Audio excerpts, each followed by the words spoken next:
오늘은 칼빈의 회심이라는 주제로 같이 함께 나누려고 합니다. 우리 지난 시간까지의 내용은요, 칼빈이 아직 회심하기 전 상황입니다. 그렇게 여러 학교를 전전하고 공부를 많이 하고 했는데도 회심하기 전입니다. 아직 가톨릭 교인입니다. 그래서 칼빈이 이제 어떤 과정을 거치면서 회심하게 되었는지 한번 관찰을 해보려고 하는데요. 이제 칼빈만 보면 잘 이게 뭔가 선명하게 드러나지 않으니까 그보다 이제 의미 있는 메시지를 우리가 얻으려면 칼빈과 비교할 수 있는 또 한 사람과 이렇게 대조를 해서 한번 비교를 해보려고 합니다.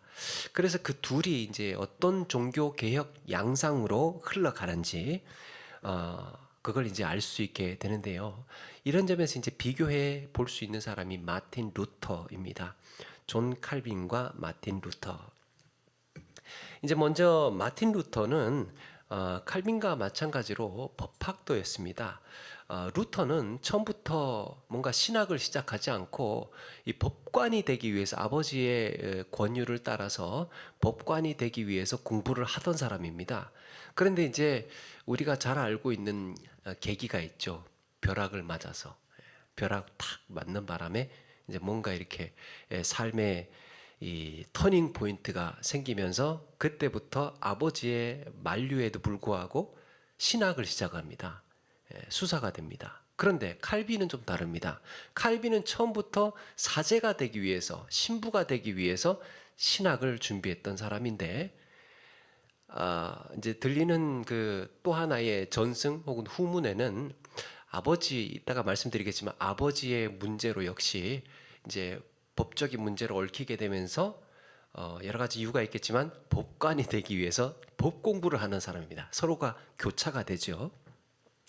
그런데 이제 이 마틴 루터가 1505년에 부모님을 방문하고 돌아오던 길에 저기입니다. 트링겐주라는 곳에서 에르푸르트 인근에 이름도 어려워요. 슈토테른하임이라는 그 마을이 있답니다. 거기에 그곳을 지나고 있는데 이제 그날따라 엄청난 폭우가 내립니다. 저기 이제 돌은 1917년에 이제 누군가가 이 자리다를 기념하기 위해서 루터의 돌이라는 저 이제 큰 돌을 새겨놓고 거기에 루터가 했던 말을 저기에다가 이제 기록을 해놨습니다. 그래서 이제 그날따라 엄청나게 폭풍우가 내려치는데 어마어마한 벼락이 루터 바로 옆에 이제 내려 꽂히는 겁니다. 깜짝 놀랍니다. 그래서 말에서 놀라서 굴러 떨어집니다. 정말 간발의 차였습니다. 그리고 하늘이 쪼개지는 듯한 막 굉음 꽝꽝꽝 하면서 그게 이제 루터를 압도를 한 거예요. 그때 무슨 생각을 했느냐 하면, 야, 잘못하면 죽을 뻔했다. 그 생각을 한 겁니다. 그래서 당시에 이제 그 가톨릭 세계관은 뭐가 있었느냐 하면, 그 갑작스럽게 죽는 거 있잖아요. 갑작스럽게 뭔가 이렇게 병이 들거나 이렇게 누워서 있다가 그렇게 죽거나 아니면 이제 나이가 들어서 죽거나 이렇게 자연스럽게 죽는 그거 말고 어디 뭔가 사고로 아니면 갑작스럽게 그렇게 죽는 것은 이게 준비되지 않은 죽음이잖아요. 그러니까 지옥으로 가는 걸로 생각을 했답니다. 중세 가톨릭 세계관에서는. 그래서 갑자기 뭔가 이런 표현 써도 되나? 객사한다거나 갑자기 뭔가 이렇게 죽는 사고를 당하는 거나 이걸 지옥으로 간다고 생각을 했습니다. 그러니까 루터의 마음에 물론 이제 가톨릭 신자니까 법학은 공부하지만 그런데 갑자기 이런 두려움이 확 밀려오는 거예요. 지옥 갈 뻔했다라는 거죠. 그래서 루터가요, 저기에도 나오는 거지만 저기가 이제 성 안나라는 수호 성인입니다. 성인이에요. 이 광부들의 수호 성인에게 성 안나에게 부르짖습니다. 성 안나여, 저를 도우소서, 저를 살려주옵소서, 제가 신부가 되겠나이다. 소원을 하는 겁니다. 성 안나에게. 여기서 이제 안나는 예수님의 외할머니라고 합니다. 성경에는 나오지 않는데 그 2세기에 기록된 야고보 원복음서라는 게 있습니다. 외경입니다. 외경에 예수님의 외할머니가 안나라고 그렇게 등장을 한답니다. 그래서 당시에 이제 성안나는 광부들의 수호 성인이었답니다. 광부들을 지켜주는 수호 성인. 그러니까 왜 광부냐? 이 루터의 아버지 한스 루터가요, 구리 광산을 하는 광부 사업가였다고 합니다. 그러니까 이제 자기들의 성인이라는 거는 나를 지켜주옵소서, 우리가 이제 요한에게 이 도움을 구한다든지 베드로에게 구한다든지 마리아에게 구한다든지 하는 거는 각자 가문마다 직업마다 이게 자기를 지키는 성인이 있다고 그렇게 믿었던 모양이에요. 그래서 루터 역시도 이 광부들의 수호 성인인 성안나에게 부르짖으면서 그렇게 내가 신부가 되겠습니다라고 서원을 했다고 합니다. 그렇게 이제 성안나께 살려만 주시면 신부 되겠습니다. 그렇게 기도를 합니다. 물론 그 오랫동안부터 루터에게는 고민이 한 가지 있었습니다. 그게 뭐냐면 죽음과 심판에 대한 문제예요. 죽음과 심판에 대한 두려움입니다. 루터가 그때 그런 생각을 하고 이제 서원을 했던 것이 21살 때였습니다. 한창 법 공부를 하고 있을 때. 그러니까 아버지 이제 격렬히 반대를 하죠. 네가 법관이 되어야지 뭐 수도사냐 사제냐 이러면서. 그런데 그럼에도 불구하고 신학을 준비하고 루터는 아우구스티누스의 은둔 수도원이라는 곳으로 들어가게 됩니다. 그때부터 엄청난 고행이 시작됩니다. 매서운 차가운 돌바닥에다 한겨울에 거기서 이제 잠을 자는 거예요. 그리고 자기가 이제 수도를 한다 이거죠. 그리고 며칠씩 금식을 합니다. 다른 수도사들보다 더 특별하게 금식을 합니다. 동료 수도사들이 보니까 안 되겠는 거예요. 저러다가 죽겠다 싶어가지고 하도 걱정이 되어서 하는 수 없이 막 문을 부수고 들어가서 너 이러다 죽는다 당신 이러다 죽는다 그러면서 간신히 막 흔들어가 막 신음 누워있는 거 다 죽어가는 사람 깨워서 먹이고 깨워서 먹이고 그렇게 해서 지냈다고 합니다. 그런 강박, 이런 강박에 사로잡힌 사람처럼 또 뭐를 했냐면 고해성사를 그렇게 많이 했답니다. 고해성사를 몇 시간씩 하는 경우도 있었답니다. 한 번은 몇 시간씩 고해성사를 하고 나오다가 갑자기 생각이 나서 또 다시 뛰어 들어가는 거예요. 고해 못한 게 지금 생각이 난 거예요. 회개 못한 게 생각이 나서 다시 막 울면서 이 루터가 그렇게 진심으로 고해실에 다시 뛰어 들어갔다고 합니다. 고해 신부님이라고 있잖아요. 그걸 들어줘야 되는 사람. 문제입니까? 그걸 몇 시간씩 같은 이야기를 계속 막 그런 이야기를 하도 들어주는 거예요. 그때 이제 유명한 사람입니다. 고해 신부였던 요한 폰 슈타우피츠라고 하는 신부님이 있었습니다. 이분이 참 좋은 사람이었던 것 같아요. 나중에 이분이 많이 루터를 도와주고 멘토 역할도 해주고 그랬는데 루터의 고해를 듣다가 고함을 한번 빽 질렀답니다. 아니 제발 진짜 죄 좀 짓고 오라고. 진짜 죄를 좀 짓고 오라고. 부모님을 거역하거나 살인죄 같은 거 있잖아. 큰 죄. 그냥 사소한 것 들고 와가지고 그냥 이런 생각했어요. 저런 생각했어요. 이런 마음이 살짝 들었어요. 이러면서 살짝 그런 생각이 지나갔어요. 이러면서 막 몇 시간씩 떠들고 있으니까 몇 시간씩 그렇게 고해를 하고 있으니까 듣는 사람도 막 얼마나 지치고 기운이 빠지겠습니까? 2시간씩 3시간씩 한번 들어보십시오. 그거 얼마나 에너지가 바닥에 날. 이렇게 막 그러니까 이제 적당히 좀 해라 적당히 이런 얘기죠. 그렇게 막 필사적으로 금식을 하고 막 밤을 새워가면서 기도를 하고 무릎 꿇고 무릎에 막 피가 나듯이 철철 나듯이 막 돌계단을 기어서 올라가고 그게 다 이제 고행이고 다 수행이고 그렇게 했는데도 그렇게 해서 구원에 다다르려고 했어요. 그런데 마음이 편하지를 않는 거예요. 뭐를 해도 루터가 그만큼 처절했습니다. 나의 구원은 어떻게 얻을 수 있을까? 나는 어떻게 의로워질 수 있을까? 그 고민을 처절하게 그 가톨릭의 교리 하에서 가르침 하에서 그렇게 하려고 몸부림을 쳤습니다. 자선, 구제, 섬김, 봉사, 기도, 금식 하여튼 하라는 거 좋은 거는 다 해봤다는 거죠. 무엇보다 이 루터에게 가장 큰 고민이 있었습니다. 가장 큰 이슈, 자기 인생의 큰 과제, 그게 뭐냐면 유스티티아 데이라고 해서 하나님의 공의, 하나님의 공의. 이 내가 아무리 선행을 하고 선행을 베풀고 기도를 하고 방금 말씀드린 것처럼 고해를 하고 이 고행을 해도 루터는 뭘 깨달았느냐? 하나님의 의에는 도달할 수가 없다는 걸 깨달았습니다. 내가 아무리 이렇게 해도 하나님의 의에는 도달할 수가 없다. 그걸 깨달았습니다. 이게 뭐를 의미하느냐 하면 하나님은 사랑의 하나님이 아니고 루터에게 있어서는 사랑의 하나님이 아니고 하나님은 의로우신 하나님이기 때문에 나를 언제든지 지옥불에 던지실 수 있는 심판의 하나님인 겁니다. 의로우신 하나님이고 자기는 의롭지 못한 존재고 아무리 몸부림을 쳐도 그러니까 하나님은 자기에게 어떤 하나님이냐? 심판주의 하나님인 겁니다. 얼마나 두렵겠습니까? 그래서 훗날 루터가 이런 말을 합니다. 나중에 수도사로서 구원받을 수 있는 사람이 있다면 그것은 바로 나였을 것이다. 그러나 나는 수도원 안에서 영혼의 시체로 썩어가고 있었다. 수도사들 중에서 누군가가 구원받는 사람이 있다면 내가 그 사람이었을까? 그러니까 내가 누구 못지않게 가장 처절하게 구원받기 위해서 몸부림치고 애썼다라는 겁니다. 그래서 보다 못한 이 고해 신부, 이 총관리였습니다. 고해 신부가 요한 폰 슈타우피치라고 하는 이 고해 신부님이 뭘 가르쳐 주느냐 하면 그리스도에게 은혜가 있다. 그리스도의 하나님의 은혜를 바라봐라.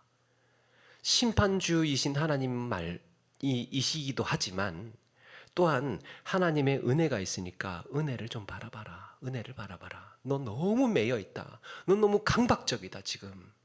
이러다 너 죽어. 그러니까 하나님의 은혜를 바라보라고 권면을 하면서 당신은 여기 있으면 안 되고 아우구스티누스 은둔수도원 너 여기 있지 말고 너 이러다 죽는다. 그러면서 어디로 보내느냐?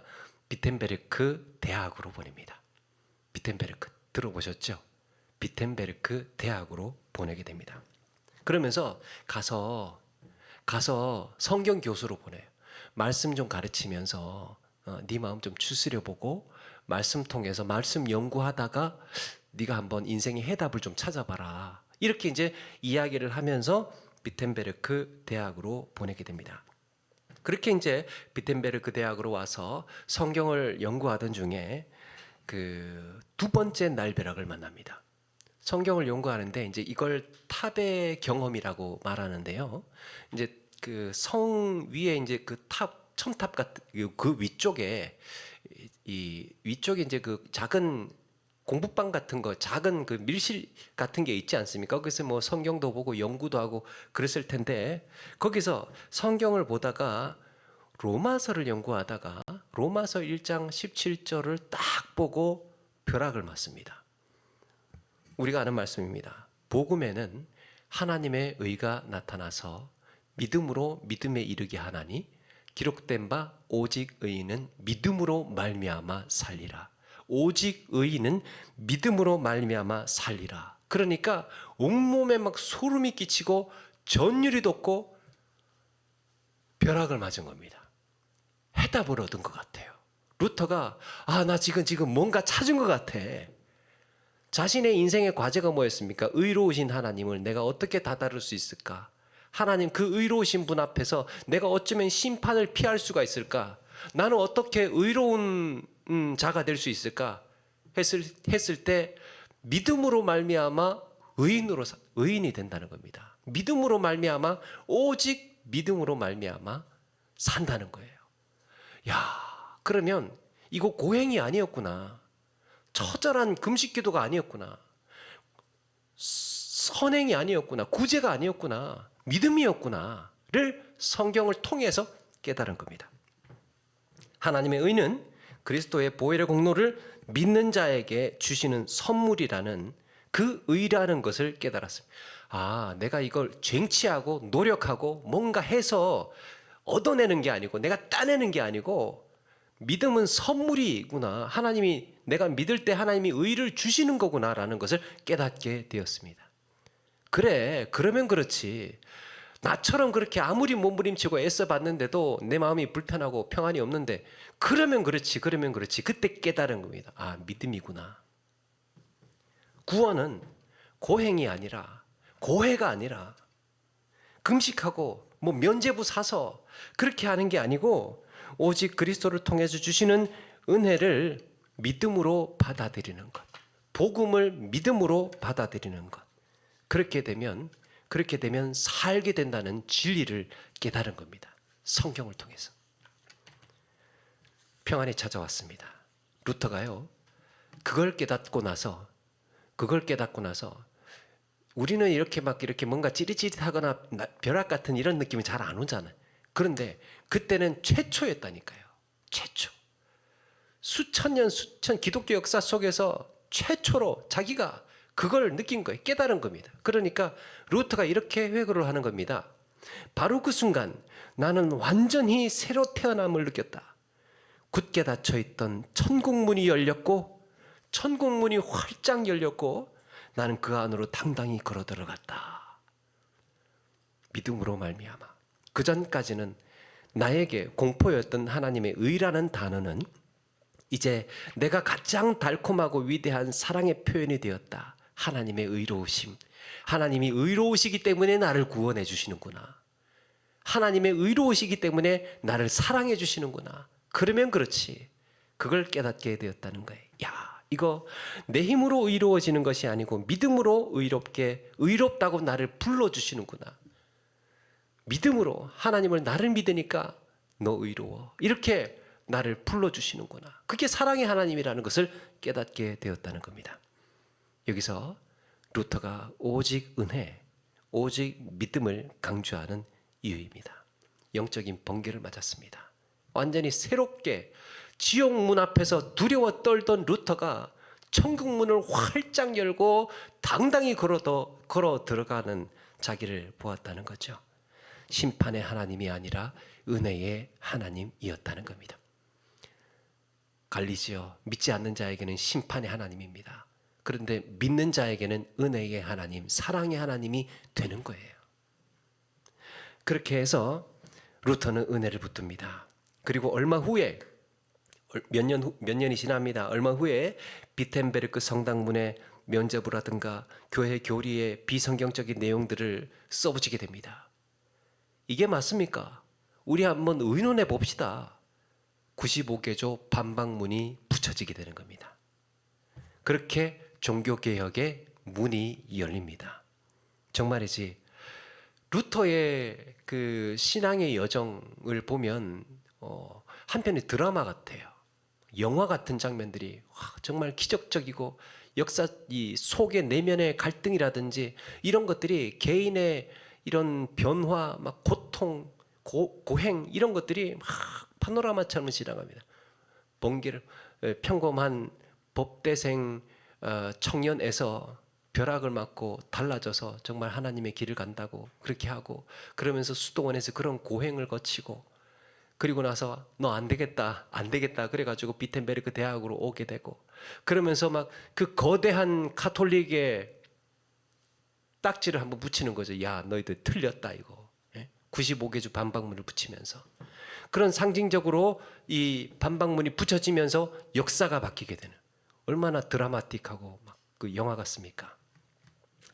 자, 그런데 이제 우리가 또 주목해 볼 사람이 칼빈의 회심입니다.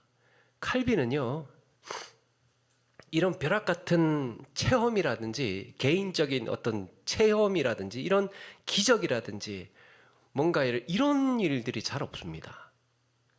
칼빈의 회심 이야기가 사실은 잘 나오지를 않아요. 엄청난 고행이나 영적인 경험이나 이런 것들이 등장하지를 않습니다. 나중에 이 시편 주석을 쓰면서 자기가 회심을 하게 된 그 상황, 회심을 하게 된 그때 순간을 이렇게 적고 있습니다. 무엇보다도 나는 교황주의의 미신적인 신앙에 너무나도 완고하게 집착하고 있었기에 그처럼 깊은 미로에서 스스로 빠져나오는 것은 거의 불가능한 상태였다. 그러니까 칼빈은 가톨릭 교리라든지 가톨릭의 그 체계라든지 이런 것들이 완고하게 집착하고 있었습니다. 이거 틀림없다라고 이렇게 완전히 자기가 붙들고 있었던 상태였습니다. 그런데 하나님께서 갑작스러운 회심을 통하여 내 나이에 비해 지나치게 확고하게 굳어 있었던 내 마음을 변화시키셔서 진리를 받아들일 수 있는 유순하고 가르침을 수용하는 마음으로 바꾸어 주셨다. 자기는 완고했답니다. 내 힘으로는 나올 생각 엄두도 내지 않았답니다. 그런데 하나님께서 갑작스러운 회심을 통해서 하나님이 나를 바꾸어 주셨다는 거예요.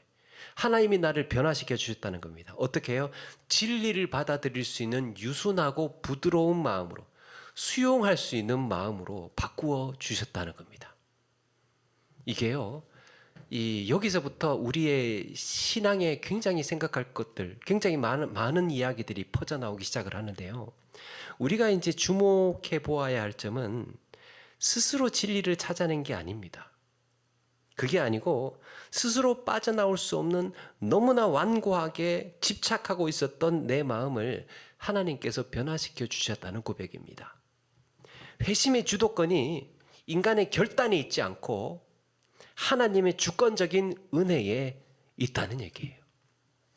물론 칼빈이 이렇게 갑작스러운 회심을 하기는 했지만 그 이전에 회심하기까지 사실은 인상적인 계기들이 좀 있습니다. 우리가 그거 좀 한번 보고 넘어가야 하는데요. 한 3가지 정도 말씀드리면, 하나는 칼빈의 사촌 올리베탕이라고 하는 사람이 있는데요.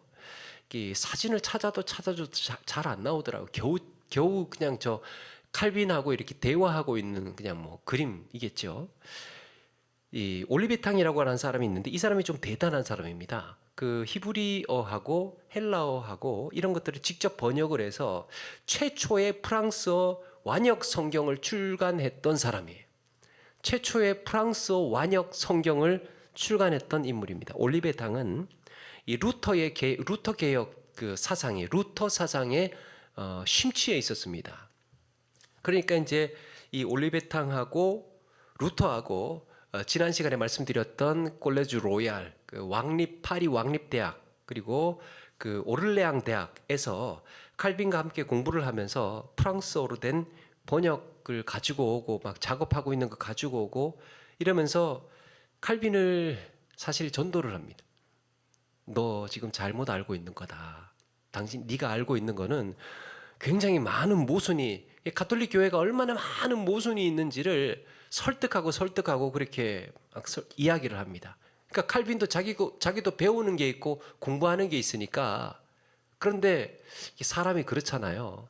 이게 수십 년 동안 믿어오던 거를 아무리 친한 사람이 누군가가 너 지금 잘못 알고 있는 거야 이렇게 이야기하면 그거 어떻게 받아들이겠습니까? 그러니까 칼빈이 약간 좀 심통을 부립니다. 뭐라고 이야기하느냐? 그럼 내가 평생 믿어왔던 거 지금 틀리다는 얘기를 하고 있는 거지?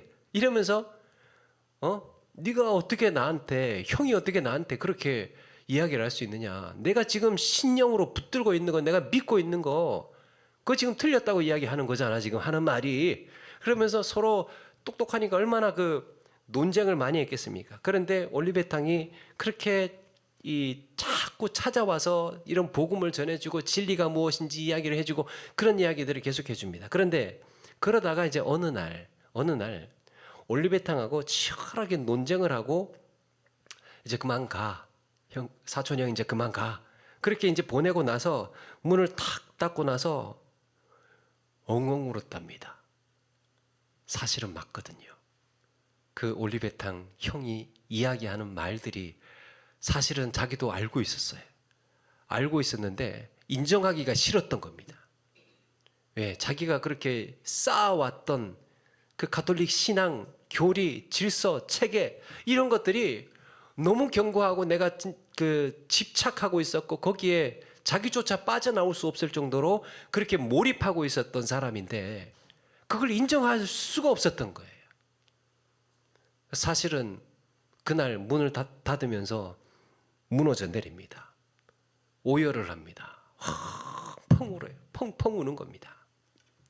그때부터 그 제자 베자라고 하는 칼빈의 제자가 있는데 이 베자가 칼빈의 그 전기를 씁니다.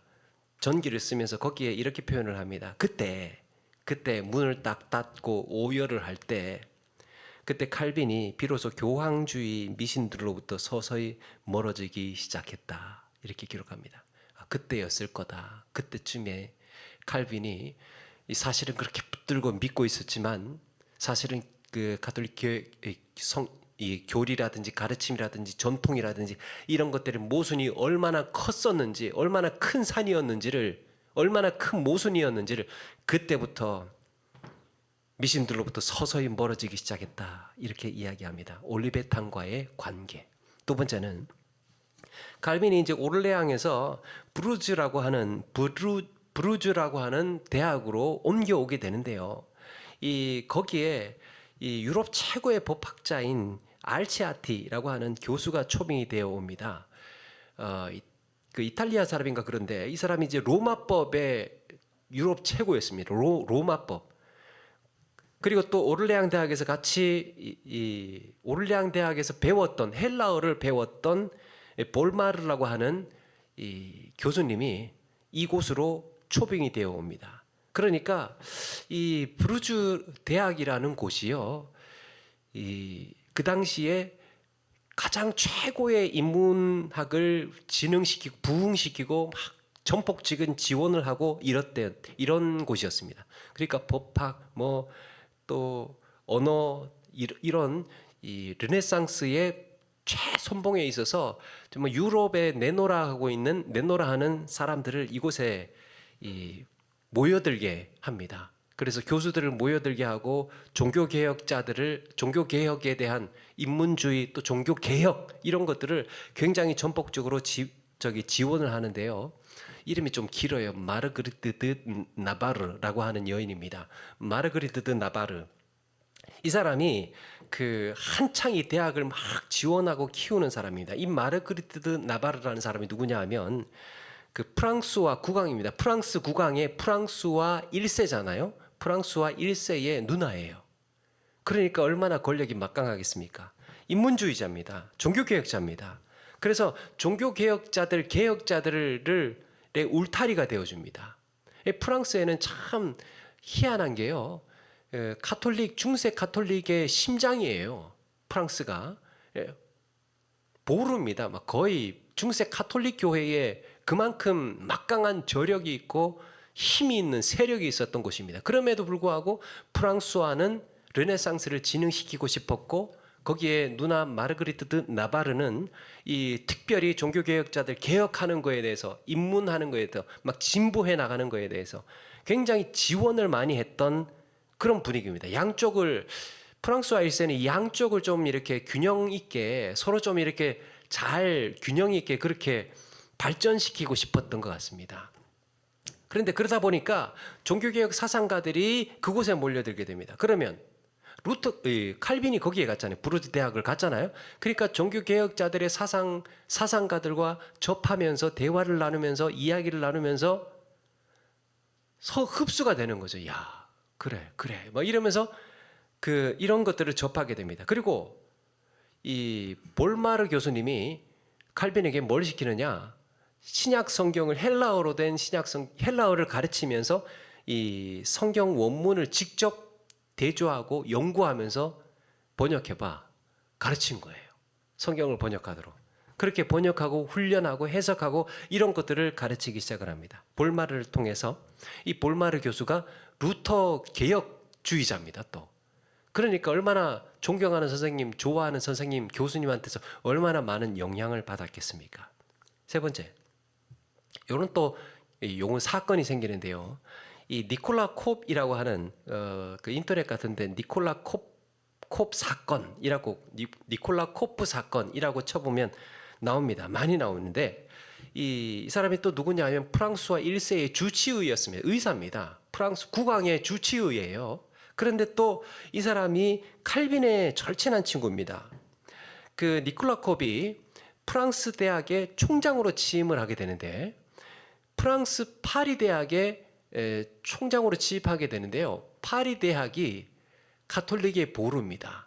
그러니까 막 짱짱한 신학 가톨릭 교수들이 막 포진하고 있었던 겁니다.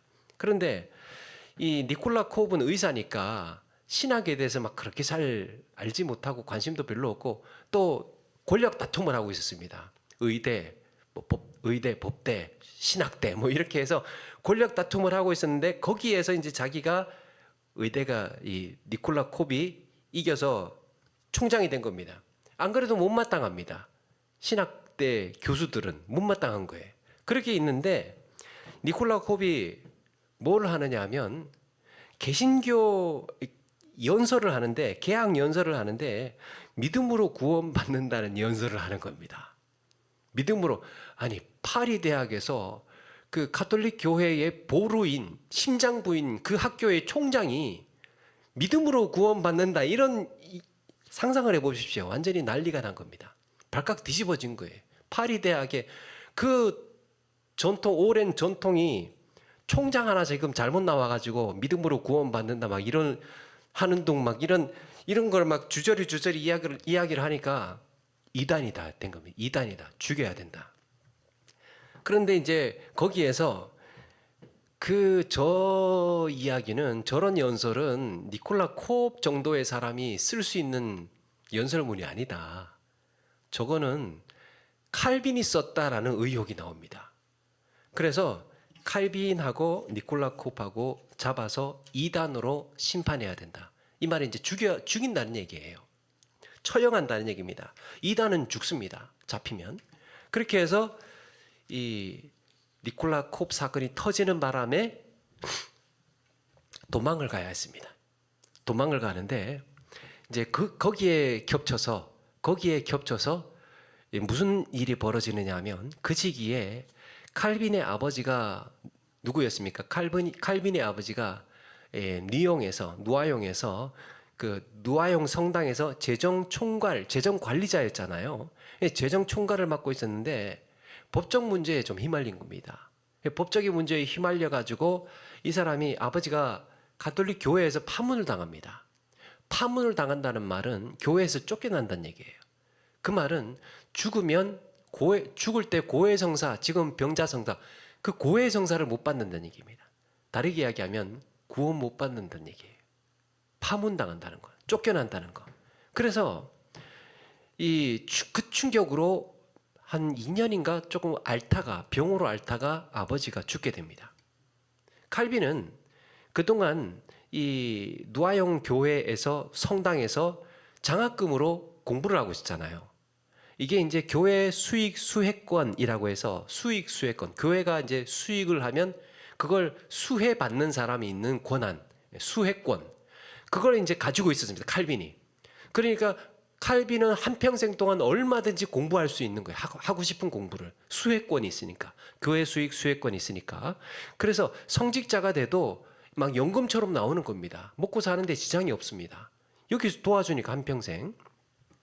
그렇게 이제 생활비 지원받고 공부하고 학자금은 지원받고 그렇게 될 수 있는데 아버지가 그렇게 억울하게 파문을 당하고 니콜라 콥의 연설이 문제가 되어서 쫓기는 신세가 되다 보니까 이제 아마도 그 무렵에 이제 후문입니다. 그 무렵에 아버지가 이렇게 법적인 문제에 휘말리고 어려움을 당하고 보니까 이제 교회를 떠난 겁니다. 교회에 난 사제가 아니다. 난 신부가 아니다. 이건 너무 불합리하다.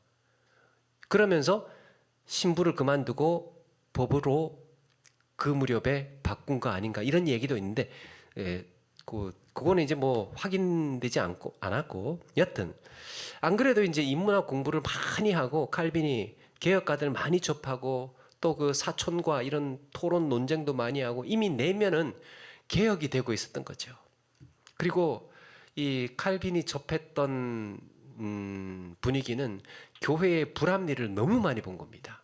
교회의 전통, 교리, 가톨릭 교회의 불합리화 이런 것들을 너무 많이 보고 탐욕 또 교만 이런 모든 총체적인 것들에 대한 그리고 성경을 연구하면 할수록 원서를 보면 볼수록 교회의 미신적인 제도들이 너무나도 많이 녹아있고 박혀있는 겁니다. 교리에 문제가 많다는 걸 보면 볼수록 성경을 공부하면 할수록 이게 너무 불합리하고 복잡하게 얽혀 있는 겁니다. 그래서 칼빈이라는 사람은 환경적으로는 이렇게 교회에 대한 환멸을 느끼게 됩니다. 이건 아니다. 교회에 대한 총체적인 환멸을 느끼게 됩니다. 잘 들어보세요. 루터는 제가 이런 말씀 안 드렸잖아요. 루터는 개인적인 하나님과 직접 만나고 체험하고 경험하고 영적인 경험 이런 것들에 지금 가고 있는 거고, 칼빈의 경험과 칼빈이 겪었던 이 모든 것들은 성경을 보면 볼수록 교회의 총체적인 환멸 이런 것들을 느끼게 됩니다. 그래서 평생 보장받을 수 있는 성직 수혜권, 수익 수혜권을 반납하게 됩니다. 나 이거 이제부터 안 받을래. 그렇게 됩니다. 그 무렵에 회심을 한 것 같아요. 이제부터 완전히 돌아서겠다. 자, 여기서부터 이제 우리가 루터와 칼빈의 회심의 차이에 한번 주목을 해봐야 되는데요. 자, 보이시나 모르겠습니다. 루터는 교회에 대한 반감보다는, 교회에 대해서 막 그렇게 반감보다는 자기 개인 구원에 관심이 많았습니다. 어떻게 하면 내가 구원받을 수 있을까? 그래서 철저히 개인 구원에 초점이 맞추어져 있습니다. 루터는.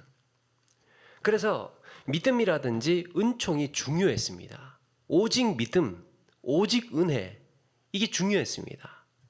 그랬던 거고, 내 개인의 체험에 집중을 합니다.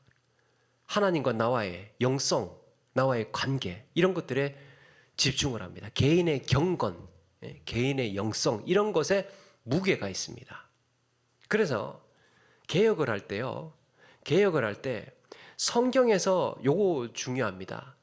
루터가 개혁을 하는 과정에서 어떤 태도를 취했느냐 하면, 성경에서 금지한 것만 아니면 신앙의 유익을 위해서 교회의 전통은 남겨두어도 된다. 성경에서 딱히 하지 말라고 하지 않지 않았느냐. 그러니까 교회 전통 이런 것들은 남겨두어도 된다. 이걸 아디아포라 원리라고 합니다.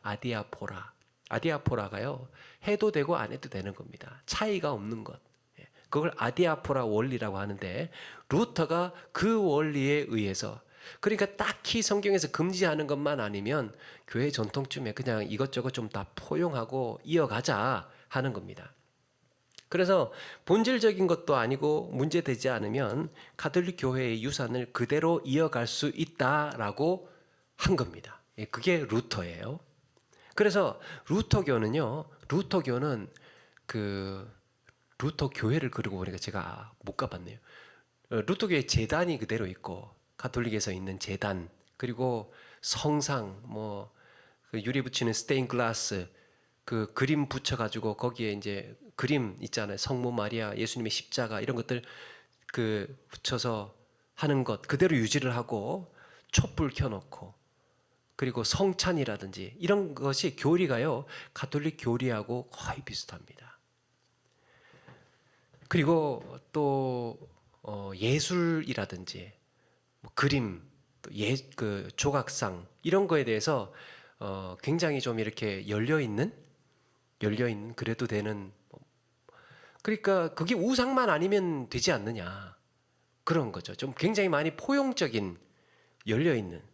그리고 가톨릭도 전통 그대로 이어가고, 이렇게 이제 그리고 또 회중 찬송이라든지 이런 것들을 적극적으로 찬양, 찬송, 또 시, 루터가 했던 찬송 그거 있잖아요. 내 주는 강한 성이요 방패와 병기, 이게 루터가 만들었던 노래.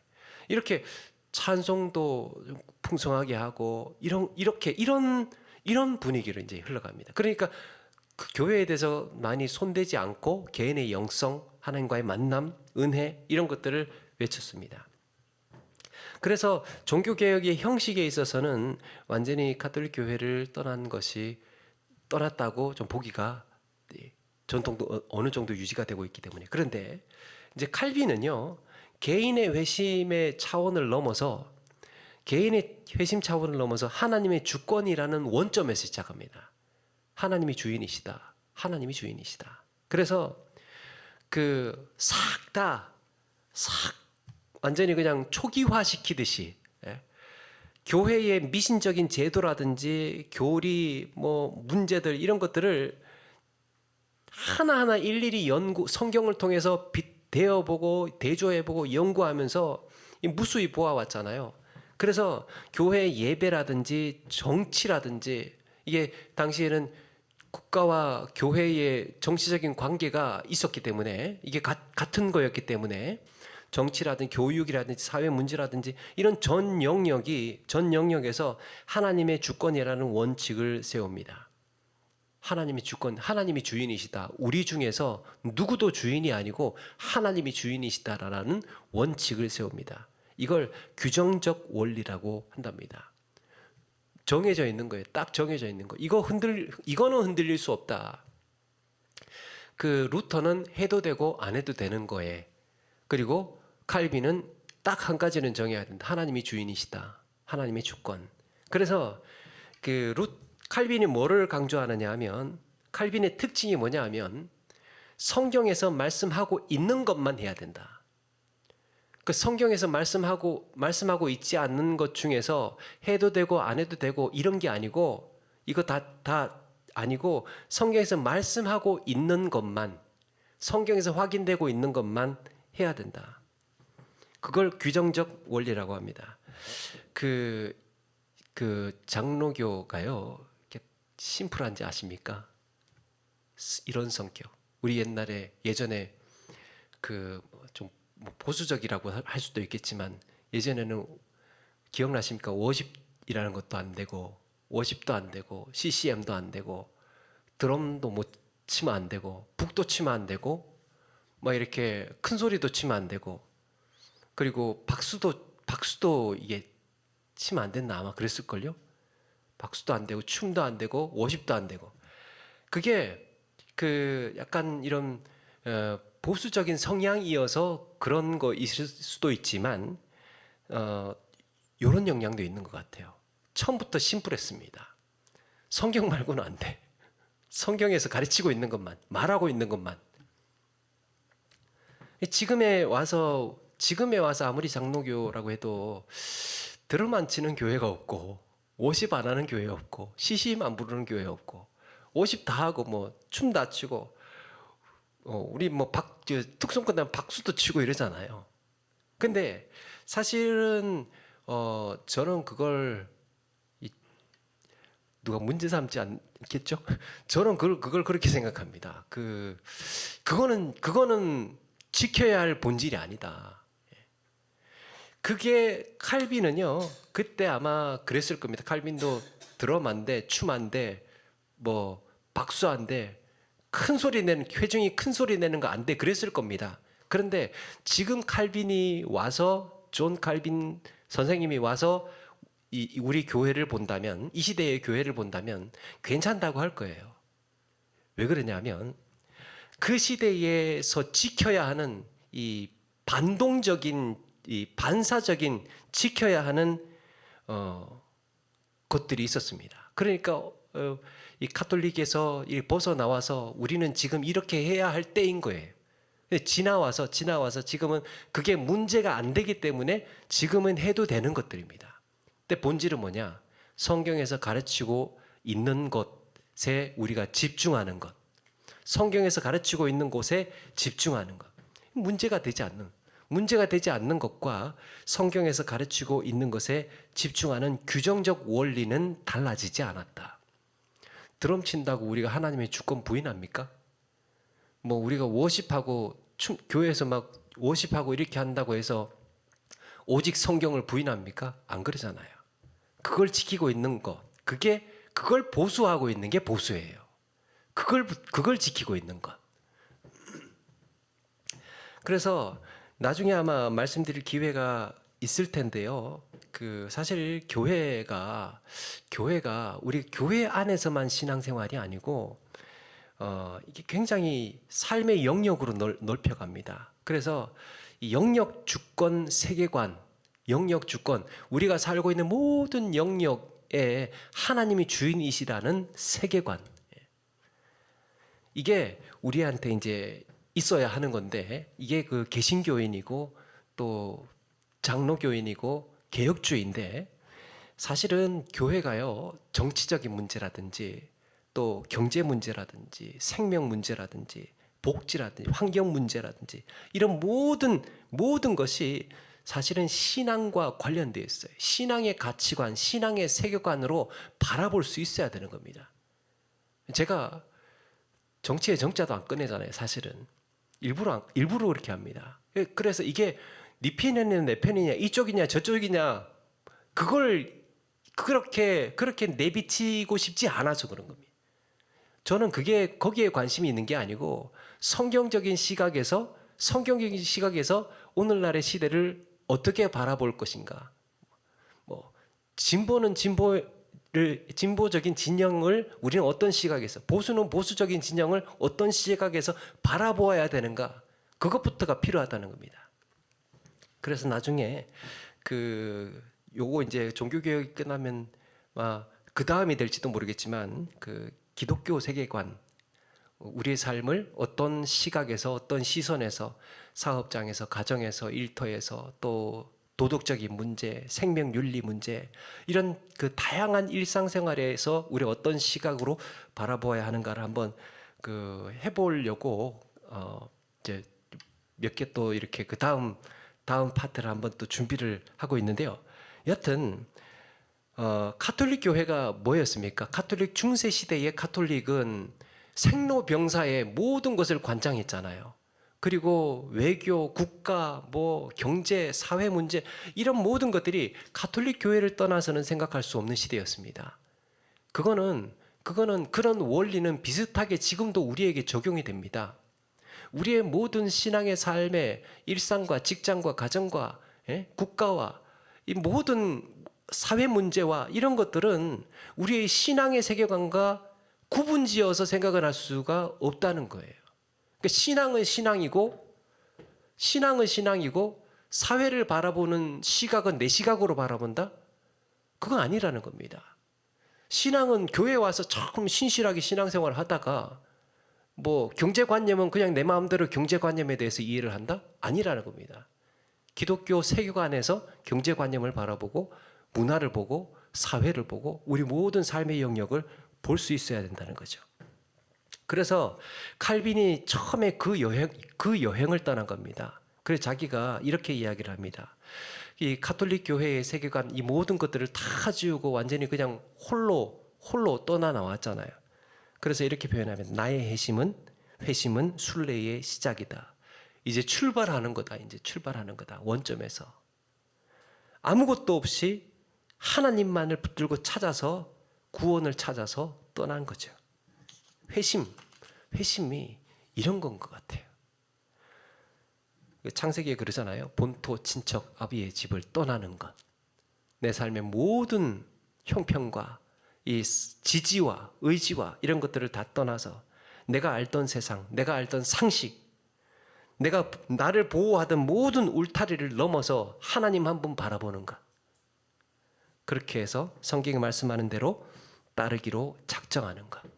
그러니까 회심을 하고 나서 신앙생활을 할 때 정말 마음 단단히 먹고 규율 잡힌 삶이 그래서 필요했던 거고 나는 어떻게 살아갈 것인가 하나님 보시기에 합당한 삶을 결단하는 거고 그렇게 되는 겁니다. 우리의 회심 역시 교회 안에서 머물지 않고 내 인격에, 내 성격에, 내 인격에, 내 성화의 삶에 또 내가 사는 이 모든 삶의 환경에서 오로지 하나님의 주권 그게 중심이 되고 말씀이 우리의 유일한 진리가 되어서 아름다운 그리스도인으로 살아내시는 우리 모두가 되기를 주의 이름으로 축원합니다.